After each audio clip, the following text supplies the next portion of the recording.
സമയം ഇപ്പോൾ 2:10. ഇവിടെ ഒരാൾക്ക് ഉറങ്ങണ്ട ഗൈസ്, പക്ഷെ എനിക്ക് ഉറങ്ങണം. ബട്ട്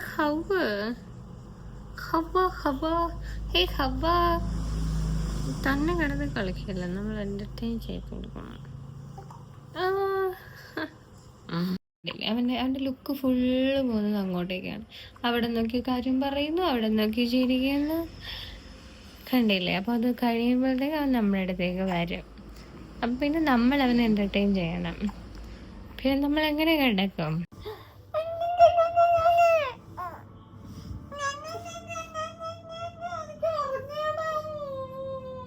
അങ്ങനെ ഇടക്കിടക്കിടയ്ക്കുന്ന അലാറം വീണ്ടും പഠിച്ചു ഗൈസ്. ഞങ്ങൾക്ക് എന്ത് നൈറ്റ് എന്ത് ഡേ അങ്ങനെ ഏതൊക്കെയോ സമയം ഞങ്ങളങ്ങ് എണ്ണീക്കും. അങ്ങനെ എണ്ണീറ്റിട്ട് ഫീഡിങ് കഴിഞ്ഞാൽ പിന്നെ ബർപ്പിങ് മസ്റ്റ്. അപ്പോൾ ഫീഡിങ് കഴിഞ്ഞ് ബർപ്പ് ചെയ്ത് ആ ഗ്യാസ് പോകുന്നത് കേൾക്കുമ്പോഴുള്ള ആ ഒരു സന്തോഷമുണ്ടല്ലോ, അത് പറഞ്ഞറിയിക്കാൻ പറ്റില്ല. ഗ്യാസ് പോയി കഴിഞ്ഞാൽ പിന്നെ ഞാൻ കുറച്ച് അവനെ അങ്ങ് പുന്നരിക്കും, എൻ്റെ പൊന്നോ എന്നൊക്കെ പറഞ്ഞിട്ട് ഞങ്ങളുടെ ഇത് കുറച്ച് നിമിഷങ്ങളിലായിരിക്കും ഗൈസ്. ഈ ഒരു പ്രതിഭാസം ഇടയ്ക്കിടയ്ക്ക് ഉണ്ടാകുന്നതാണ് അമ്മാമ്മയുടെ വക പുന്നാരെങ്കിൽ. അതുകൊണ്ട് തന്നെ ജോലികളൊന്നും അമ്മയ്ക്ക് പെട്ടെന്ന് തീരാറില്ല. ഇവനെ പുന്നരിക്കാനേ സമയം കാണത്തുള്ളൂ. അങ്ങനെ എന്തായാലും പാലൊക്കെ കുടിച്ച് ബർപ്പൊക്കെ ചെയ്ത് എൻ്റെ കുഞ്ഞിന് നല്ല ഉറക്കമായി. അങ്ങനെ അവനെ ഞാനങ്ങ് മയക്കി ഉറക്കി കിടത്തി. എന്നിട്ട് വേണം അടുത്ത പരിപാടികളിലേക്ക് കടക്കാൻ. അങ്ങനെ ബെഡ്ഷീറ്റൊക്കെ മടക്കി വെച്ച് എന്നാൽ പോയി പല്ലൊക്കെ തേച്ച് സെറ്റാക്കാമെന്ന് പറഞ്ഞുകൊണ്ടിരുന്നപ്പോൾ എനിക്ക് പറ്റുന്നില്ല ഗൈസ്. എനിക്ക് ഉറക്കം എന്നെ ഇങ്ങനെ മാടി വിളിച്ചുകൊണ്ടിരിക്കുകയാണ്. അങ്ങനെ ഉറക്കം എന്നെ മാടി വിളിക്കുമ്പോൾ വേറൊരാളും കൂടെ എന്നെ കൂടെ വിളിക്കുന്നുണ്ട്. ആരാ? എൻ്റെ വിശപ്പ്. എനിക്ക് ഈ പ്രഗ്നൻസി ടൈമിൽ പോലും ഇത്രയും വിശപ്പ് ഉണ്ടായില്ല. ആഫ്റ്റർ ഡെലിവറി ഉള്ള ഈ ഭക്ഷണത്തോടുള്ള ഈ ഒരു ആക്രാന്തം ഇതെനിക്ക് ആരും പറഞ്ഞു തന്നില്ല ഗൈസ്. ആ വിശപ്പ് എന്നെ മാടി വിളിച്ചു. അങ്ങനെ ഞാൻ ആ ഒരു വിശപ്പിൻ്റെ പ്രേരണയിൽ ഞാൻ ചാടി എണ്ണീറ്റു. പ്രഭാതശീലങ്ങളൊന്നും നമ്മൾ തെറ്റിക്കരുതല്ലോ. എല്ലാം കഴിഞ്ഞ് ഫേസ് വാഷ് പിന്നെ മസ്റ്റ് ബിഗിൽ അതൊക്കെ കഴിഞ്ഞ് ഒന്ന് സെറ്റായി, നല്ല ഫ്രഷായി ഗൈസ്. പിന്നെ ചീപ്പൊക്കെ കണ്ടുപിടിച്ച് തലയൊക്കെ ഒന്ന് ചീകി ഗൈസ്. ഇതൊക്കെ വല്ലപ്പോഴുള്ള പ്രതിഭാസങ്ങളാണ്. ഇപ്പം ഞാൻ ചീകാറുമില്ല, എന്തോ എനിക്ക് അങ്ങോട്ട് സമയം കിട്ടാറില്ല, അങ്ങോട്ട് തോന്നാറില്ല. വീഡിയോ ഒക്കെ എടുക്കണം ഇങ്ങനെയൊക്കെ ചെയ്യണമെങ്കിൽ. കുളിക്കുന്നില്ലെന്നും ചോദിച്ചുകൊണ്ട് ആരും ഒന്നും വരരുത് ഗൈസ്. എനിക്കിപ്പോഴൊന്നും കുളിക്കാൻ പറ്റത്തില്ല, നല്ല വിശപ്പുണ്ട്. അപ്പം ഞാൻ എൻ്റെ ആ ഒരു തീറ്റ കഴിഞ്ഞിട്ട് കുറച്ച് നേരമൊക്കെ കഴിഞ്ഞിട്ട് മാത്രമേ ഞാൻ കുളിക്കുള്ളൂ. എനിക്ക് പറ്റില്ല, അല്ലാതെ എൻ്റെ വിശപ്പിനെ കൺട്രോൾ ചെയ്യാൻ എനിക്ക് സാധിക്കില്ല. തീറ്റയൊക്കെ കഴിഞ്ഞ് വന്ന് അവൻ കിടന്നുറങ്ങുന്ന കാണുമ്പോൾ എനിക്കും ഒരു കൊതി. അങ്ങനെ ഞാനും അവൻ്റെ സൈഡിൽ കിടന്നങ്ങോട്ട് ഉറങ്ങാൻ ശ്രമിക്കുകയാണ് ഗൈസ്. പക്ഷേ ഒരു പ്രശ്നം എന്താണെന്ന് വെച്ചാൽ ഇവനിങ്ങനെ ഞാൻ അടുത്ത് വന്ന ഉടനെ ഇങ്ങനെ മണപ്പിച്ച് വരും ഗൈസ്. എങ്ങനെയാണെന്ന് എനിക്കറിയത്തില്ല. അപ്പം തന്നെ അവൻ ഉണരും.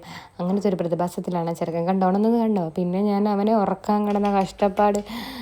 പിന്നെ അവൻ എൻ്റർടൈൻമെൻറ്റ് വേണം, അത് വേറൊരു കാര്യം. അവൻ ഇടയ്ക്കിടയ്ക്ക് എൻ്റർടൈൻമെൻറ്റ് വേണം, പറഞ്ഞിട്ട് കാര്യമില്ല. വിത്ത് 10 കഴിഞ്ഞു.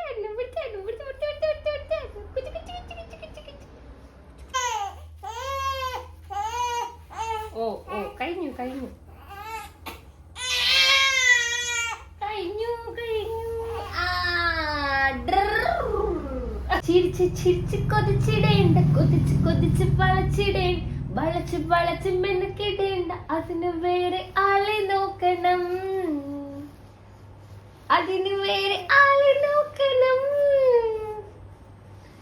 ചിരിച്ച് മയക്കുവാ ചെറുക്കനങ്ങ് മയക്കുവാങ്ങ് അങ്ങ് മടക്കുവാങ്ങ് കെട്ടിപ്പിടിച്ച് കിടന്നു ഓടുകാണാൻ വെച്ച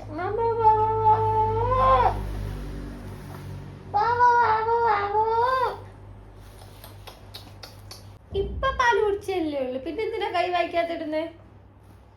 അടവാങ്ങ് ചെറുക്കനങ്ങ് അടവാങ്ങ് കള്ളത്തിന് പഠിച്ചു വെച്ചേക്കുവാങ്ങ്.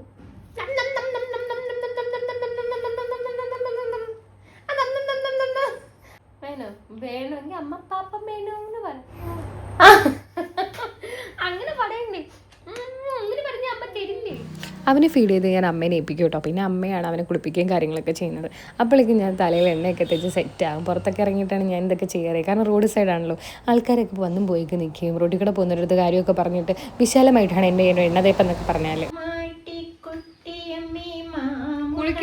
എന്റർടൈൻമെന്റ് വേണോടാ ചെറുക്ക.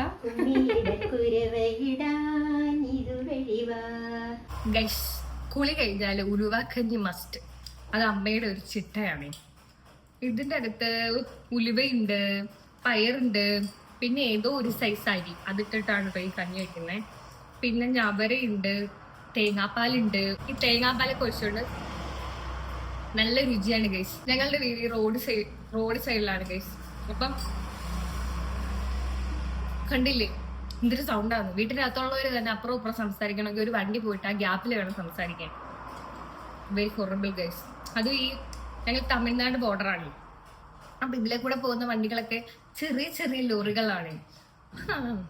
വന്ന സമയത്ത് കുഞ്ഞിന് ഭയങ്കര പാടായിരുന്നു ഗൈസ്. ഞങ്ങളൊന്ന് പേടിച്ചായിരുന്നു. കാരണം ഉറക്കത്തിലൊക്കെ അവൻ ഞെട്ടി എണീക്കുമായിരുന്നു ഈ സൗണ്ട് കേട്ടിട്ടെ. ലോറിയൊക്കെ പോകുമ്പോഴത്തേക്ക് പെട്ടെന്ന് ബ്രേക്ക് പിടിക്കുക, ഹോൺ അടിക്കുക, അതൊക്കെ ഭയങ്കര ബുദ്ധിമുട്ടായിരുന്നു അവൻ. പക്ഷെ ഇപ്പൊ പടക്കം പൊട്ടിച്ചാൽ പോലും അവൻ എണീക്കത്തില്ല. ഇവിടെ എണീറ്റു.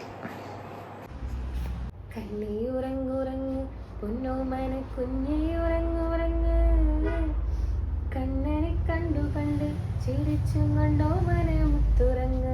കഞ്ഞിയൊക്കെ കുടിച്ച് സെറ്റാക്കി അവനെ മയക്കി ഉറക്കി ഞാനും ഒന്ന് മയങ്ങി ഗൈസ്. വാവ് എന്ത് അന്തസ്. ഉറങ്ങി എണീറ്റ് വന്നപ്പോഴേക്കും അടുത്ത ഫുഡിൻ്റെ സമയമായി. ഫുഡ് കഴിക്കണമെങ്കിൽ അവനെ കുറച്ച് എൻ്റർടൈൻമെൻറ്റ് വേണം. അവൻ എൻ്റർടൈൻമെൻറ്റ് ഇഷ്ടം എന്ന് പറയുന്നത് ഈ ഹാളിൽ കൊണ്ടുവന്ന് നമ്മൾ കിടത്തിട്ട് നമ്മളിങ്ങനെ അടുത്തിരിക്കണം കേട്ടോ. എപ്പോഴും അവൻ എൻ്റർടൈൻമെൻറ്റ് വേണം, അത് മറന്നു പോരുത്. നമ്മൾ എപ്പോഴും അവനെ എൻ്റർടൈൻ ചെയ്യണം. അങ്ങനെ ഇരിക്കുകയാണെങ്കിൽ അവൻ കുറച്ച് നേരം അവിടെ കിടന്നോളും.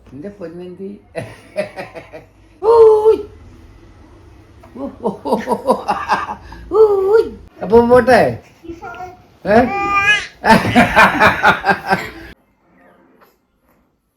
ഇനി വൈകിട്ടായി, നമുക്കിനി ഫ്രഷ് ആവാനുള്ള സമയമായി. ഫ്രഷ് ആയിട്ട് വരാം.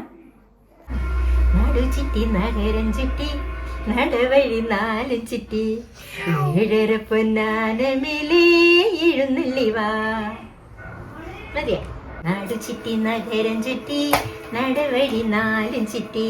അങ്ങനെ ഞാൻ ഫ്രഷായി ഫീഡൊക്കെ ചെയ്ത് അമ്മേനെ അങ്ങ് ഏൽപ്പിച്ചു. അമ്മയുടെ കയ്യിരുന്ന് അവനങ്ങ് ഉറങ്ങിക്കോളും. ആ സമയം കൊണ്ട് ഞാൻ ഡിന്നറങ്ങ് തട്ടും. അങ്ങനെ ഫൈനലി അവൻ ഉറങ്ങി ഗൈസ്. ഇതാണ് ടാസ്ക്. കൊണ്ടുവന്ന് നമ്മൾ ഉറക്കിയതിന് ശേഷം കട്ടിലേക്ക് കിടത്തുന്നൊരു ടാസ്ക്. അപ്പം നമ്മൾ അവർ ഉണരാതെ വേണം കിടത്താനായിട്ട്. കുറച്ച് നാളായില്ല അതിനകത്ത് കുറച്ചൊക്കെ ഞാൻ എക്സ്പേർട്ടായി. പക്ഷേ ചില സമയങ്ങളിൽ നമ്മൾ ഫ്ലോപ്പ് ആവാറുണ്ട്. പക്ഷേ ഇപ്പം എന്തോ ഞാൻ ജയിച്ചു ഗൈസ്, ജയിച്ചു. അങ്ങനെ ഒരു ദിവസം കഴിഞ്ഞു. പക്ഷേ എന്ത് ദിവസം എന്ത് രാത്രി, നമുക്കിപ്പോൾ എപ്പോഴും ഇതുപോലെയൊക്കെ തന്നെയാണ്. ഞങ്ങളുടെ ഈ ദിവസം നിങ്ങൾക്ക് ഇഷ്ടപ്പെട്ടെങ്കിൽ like, subscribe, share. Bye bye.